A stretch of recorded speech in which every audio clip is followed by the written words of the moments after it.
If you can sew a straight stitch on your sewing machine, you can make this bag in like 20 minutes for less than $2. Let me show you how. This sewing project requires 2 things, and that's it. Surprise, surprise. We're sewing with another dish drying mat. And then grab a 3-pack of the mesh laundry bags at Dollar Tree. These are 3 to a pack for $1.25, so that comes out to like around 42 cents. You are most definitely under $2 for this entire project, and it is gonna be so cute when it's done. It takes literally no time, and you will be very proud of yourself. Let's get into it. The first thing we're going to do is open up our dish drying mat. You're gonna cut it in half this way. The thing that's nice about these dish drying mats is they are large enough and thick enough that they can create their own insulation. They have foam in them, which makes them sturdy off the bat. Obviously, when you feel them, you can feel that. The other super fun thing about this is if you don't cut these edges, they're already finished for you. So this comes along even faster because you don't have to finish your seams and we don't have to line the bag. So if you're headed to a cookout or if you're going to a friend's house and you just want to take a little something with you to show them that you love them, this is the project. The next thing I'm gonna do is cut this zipper off this mesh. Now save your mesh because you can use this for little loofahs for your soap in your shower. You can make kitchen scrubbies with them. You could even take this little like section that's left over, just this little piece, it's still sort of a bag, take it to the beach with you, put your shells in it. I mean, you could use this stuff for anything. Don't throw anything away. It's all reusable.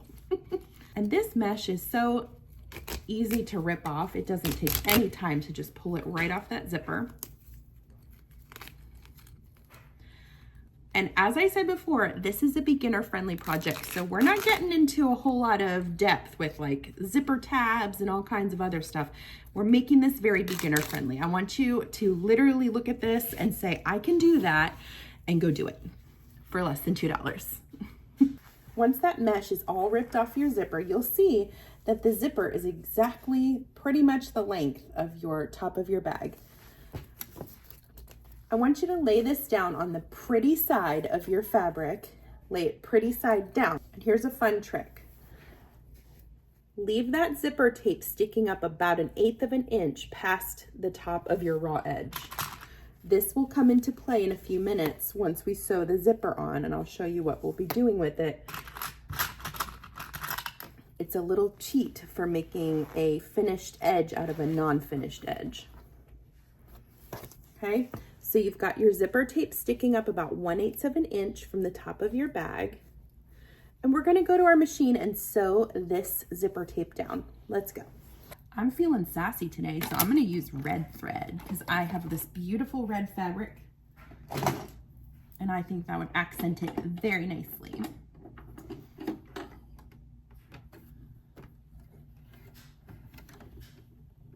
All right, so once your thread is loaded, grab what's called your zipper foot. It looks like this. This is a zipper foot. Remove your current presser foot. Load it on there. For my machine, I need to ensure that my needle is centered.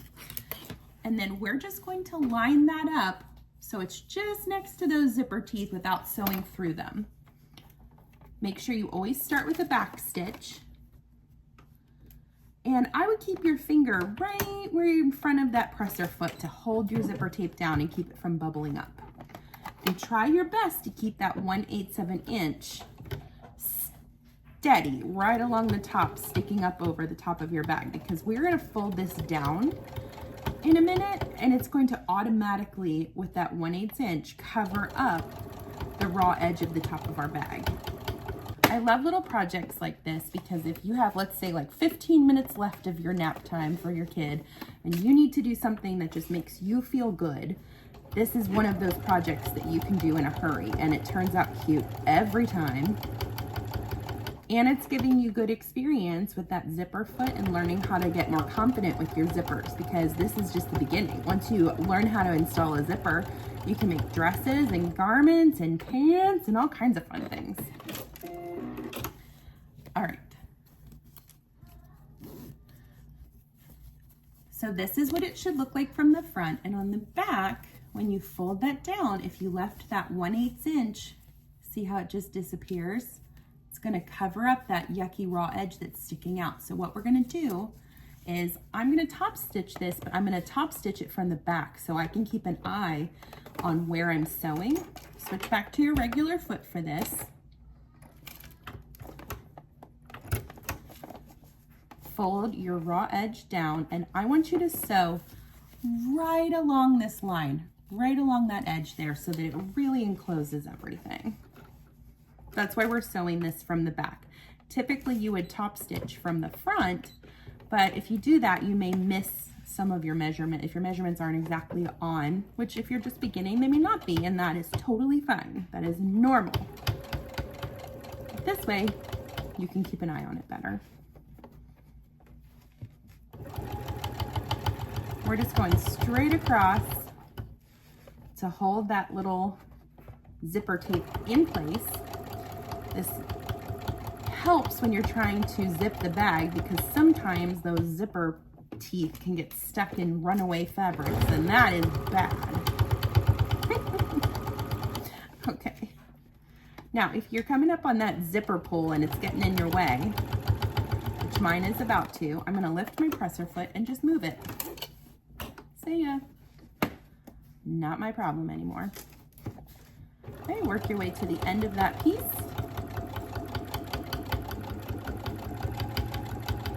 And if you take this to a friend and you're like, guess what this is made from? They're gonna be like, what? Okay, see how that is stuck? And then it's top stitched on the front, so it looks pretty. Let's repeat that whole process on the other side. So lay your second main piece pretty side up with that raw edge at the top, and lay your zipper and your main piece of the other side pretty side down. You can pull that zipper across if you want. And line it up nice and even. Make sure you leave that 1/8 of an inch sticking out over top.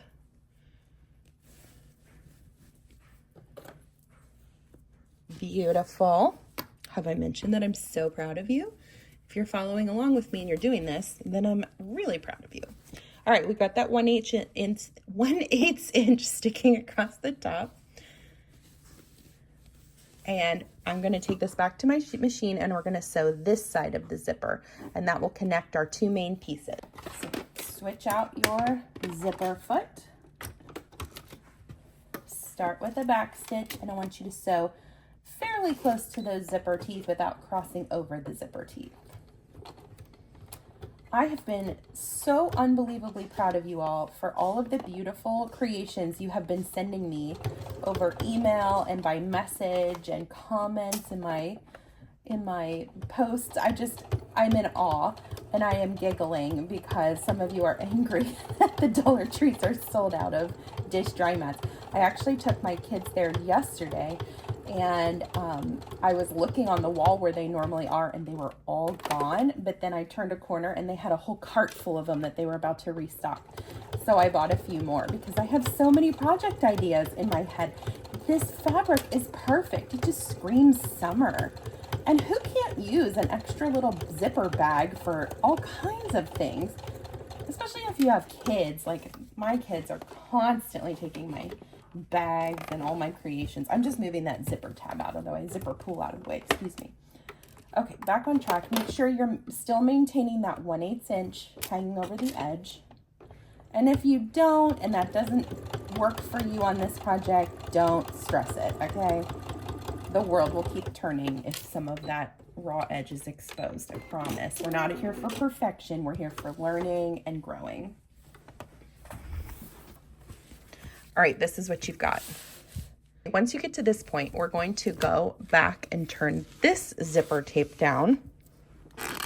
We're gonna put the zipper tape down, and we're gonna top stitch from the back again along this edge. Then we'll be ready to move forward. Okay, so fold your zipper tape over. And again, you're just sewing right along the edge of that zipper tape. This is a tricky way to conceal your raw edges. It's just a fun little bag making tip that I find very useful if you're making something without a lining, which this bag will have no lining. It doesn't need one. Look at this adorable red inside. Could you add one? Absolutely. And I have videos for that. So if you're interested in making like a more intricate design with the lining and zipper tabs, check out my previous videos, and also make sure you like and subscribe because there are more to come. We are almost done with this side. Finish sewing down that zipper tape. Just move your zipper pull out of the way as it starts to become annoying, which it is right now. Okay, and then keep going. You're doing a great job. That's what's nice about these online tutorials where like you can pause it. If this is too fast for you, just pause it and then catch up. And then we'll meet back up and keep going. Okay. Trim your little thread tails out of the way. Believe it or not, you're almost done. So what I was saying before is this edge is already finished for you. So as long as you don't cut into this, it's fine to just finish by sewing around the perimeter of the bag. Now, if you want to finish the bag just as it is, you can sew the right side, the bottom side, and up the other side, and then turn it right side out through the opening of your zipper. If you are up for just a teeny bit more of a challenge, we can box these corners. And what that means is I'm going to cut a square out of the bottom, and that will help the bag to stand up on its own when it is sewn and turned right side out. So if you want to box the corners, follow along with me. If that just does not suit you and you don't care to do that, that's totally fine. Skip it and you can just sew it up and be done. For boxing the corners, I'm going to make sure my pieces are layered. Now this will change the integrity of your corners a little bit, and I'll show you how to fix that once we get to this point. If you don't do that, you don't have to finish any edges on this project. Now I don't want to do a huge boxed corner. I think I'm just going to do maybe 1.5 inches. Let's see. Yeah, I think 1.5 inches looks good to me. So I'm going to cut that out. And you can just use scissors for this step if you want. If the rotary cutter is new to you and you're not entirely feeling comfortable, that's fine. Flip it over and cut another 1.5 inches right here.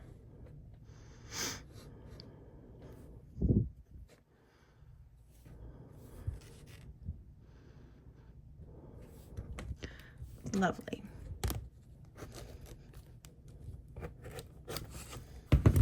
Okay. Let's finish this bag up.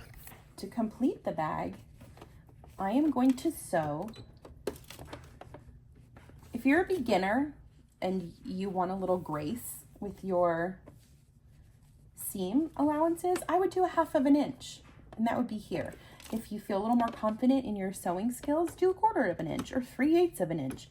It really doesn't matter as long as you keep it uniform. Now back stitch all the way up off of your bag, go back down, and do me a favor and go back and do it again. Because you're going to be hitting this seam with your zipper pulls, you want it to be a little bit more locked in. So double reverse stitching is going to help you do that. That just means you go back and forth over it a few more times. Easy peasy. So I'm ending up doing a 3/8 inch seam allowance on this. This is a little puffy, so that feels more comfortable to me than trying to be accurate with a 1/4 inch. The smaller you go, the more difficult it can be. Finish up with a back stitch, or 2, or 3, whatever makes you feel good. Okay, and now we're going to move to this bottom. I'm going to sew right here. 3/8 inch. I'm going to back stitch. And you don't have to do those extra back stitches on this bottom piece. Make sure that your pieces are staying nice and even. If you want to clip these or pin them, I would recommend clips for this project because this fabric is so thick.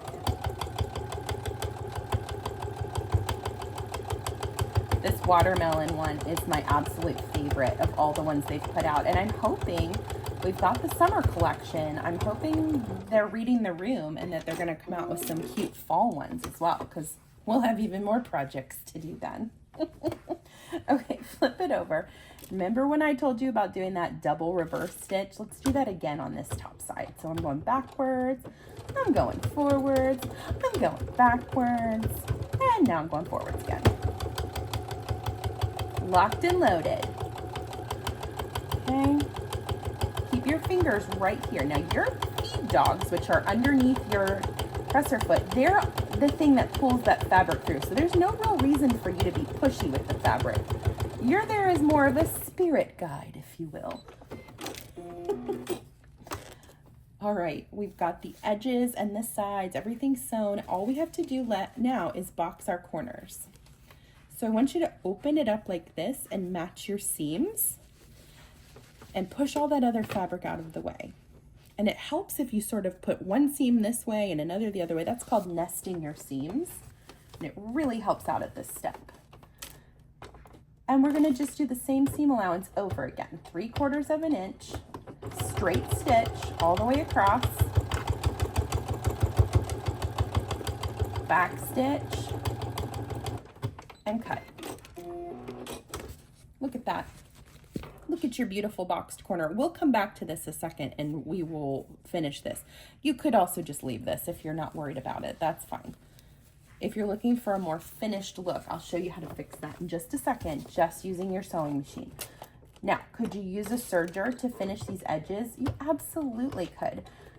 Does everyone have a serger, especially if they're just beginning? No, they do not. Unless they're super brave. It took me quite a few years to work up to a serger, and now I wouldn't be able to live without one.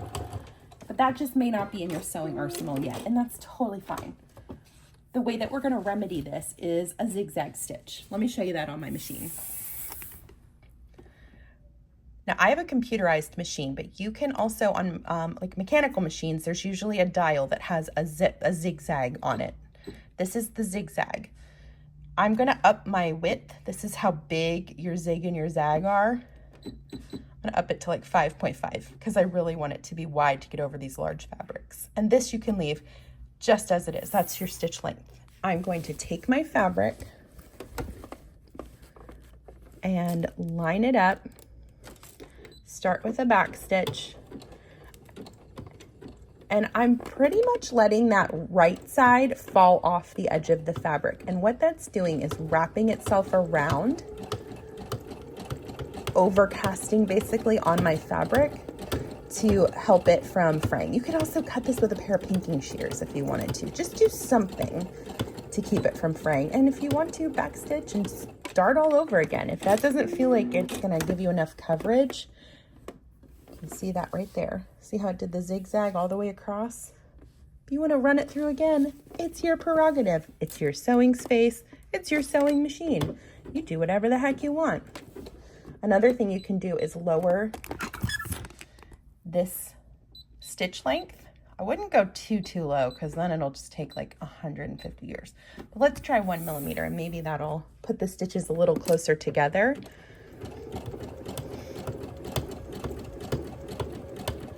It's all trial and error. None of us have any idea what we're doing, y'all. We just practice and learn and practice and learn and execute and practice some more. All right, let's see how that turned out.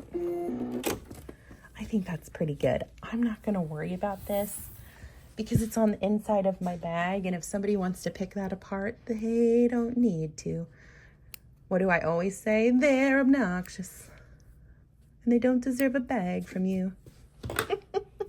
Okay, let's go to the other side and do the same thing again. While I do this, I'm going to tell a funny story about my son. So he's 3, and we have been going to the playground a lot because it is summer, our kids are out of school, I got to give them ways to burn energy. So yesterday we went to the playground, and none of my kids are shy. That is, let me preface this with that. But he jumps out of the car, and as they're all bounding towards the group of kids on the playground, my little 3-year-old goes, "Hi, I'm here." He he like announced himself to the whole playground, and I about died. It was so funny. So I've decided that I'm gonna start doing that on my videos. I'm just gonna be like, hi, I'm here when I open up and say hello to everyone. Let's all live like my 3-year-old today and just announce our presence and not be sorry for it even a little. Do you have a kid like that in your family?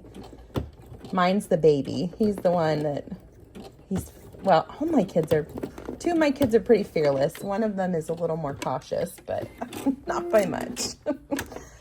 Okay, pull this puppy out.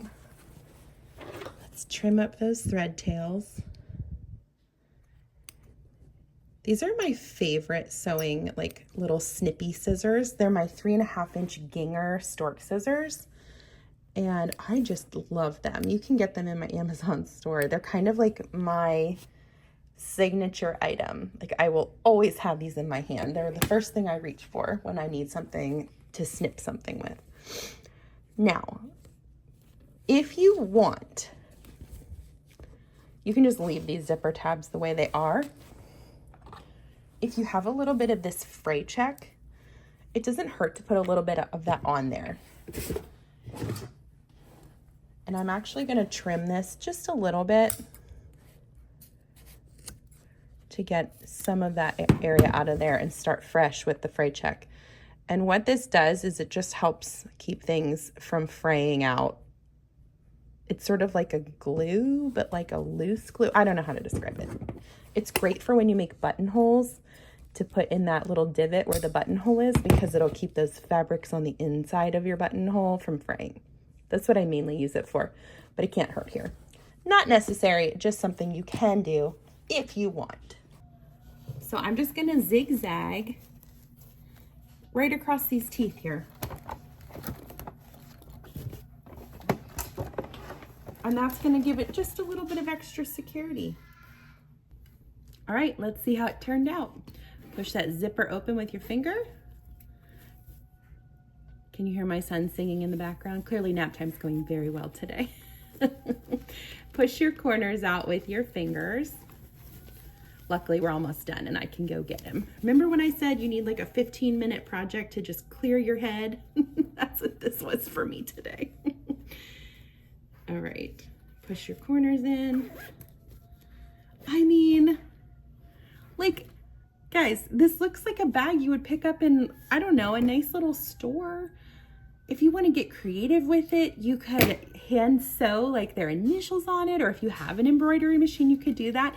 Look at those adorable boxed corners, and it stands up like, hi, I'm standing up. I would be a perfect makeup bag. There it is, fully closed. I made this in, I don't know, 15 minutes. Once you get these rolling, you could get several of them made in an hour. What a perfect little, like if you're getting married and you want to give your bridesmaids a little gift, you can put some jewelry in here, some toiletries for the wedding. Oh, the options are endless. It's squishy. It's got perfect little padding if you wanted to put your makeup in here. It's washable. You could throw this in the laundry and just get it clean. I'm going to use this for makeup literally right now because my bag is gross. Thank you so much for following along. Let me know if you make one of these. Again, this is all under $2 of materials, and you only need 2 things from the Dollar Tree: a dish drying mat and those zippers, which you get 3 of in a pack. So if you get 3 and then you get 3 dish drying mats, that's 3 perfect little bags that you can make in under 15 to 20 minutes, you guys. Beginner friendly, absolutely. If you have questions, please let me know. I'm here to support you, and I appreciate all of your support over the last few months. You guys are absolutely blowing me away with your love and your kindness. Like and subscribe for more videos, and thanks for following along on my crazy sewing adventures.